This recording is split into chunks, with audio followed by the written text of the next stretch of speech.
Hi guys, welcome to tasty channel. இப்போ நம்ம ஆலு பரோட்டா எவ்வளோ ஈஸியாக செய்யறதுன்னு பார்க்கலாம் வாங்க.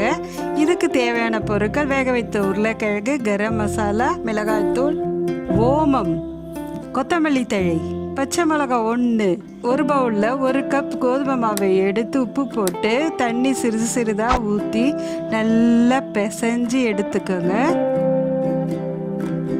இப்படிதான் அந்த டோ கிடைக்கும் நமக்கு. அடுத்தது வேக வச்ச உருளைக்கிழங்கை எடுத்து நல்லா துருவி வச்சுக்கணும். கரம் மசாலா, அடுத்தது மஞ்சத்தூள், மிளகாத்தூள்,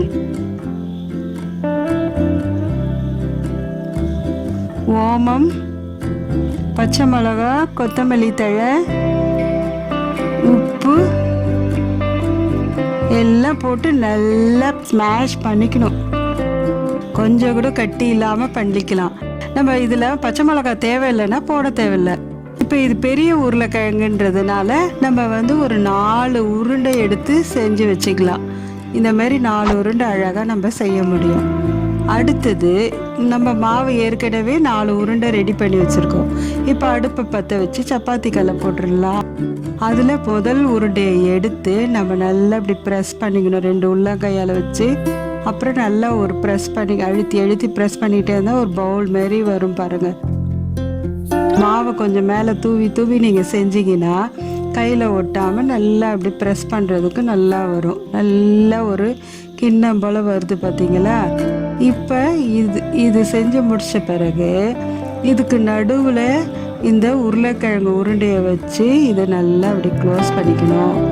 இப்படி க்ளோஸ் பண்ணி முடித்த பிறகு இது 2 உள்ளங்கையிலையும் வச்சு நல்லா ப்ரெஸ் பண்ணி அழுத்தி விட்டிங்கன்னா நல்லா எவ்வளோ அழகாக வருது பார்த்தீங்களா?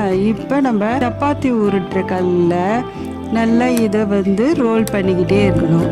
பண்ணிவிட்டு இப்போ சப்பாத்தி ரோலரால் வச்சு நம்ம இதை உருட்டி எடுத்துட்டாக்கா ஆலு பரோட்டா ரெடி ஆயிடுச்சு.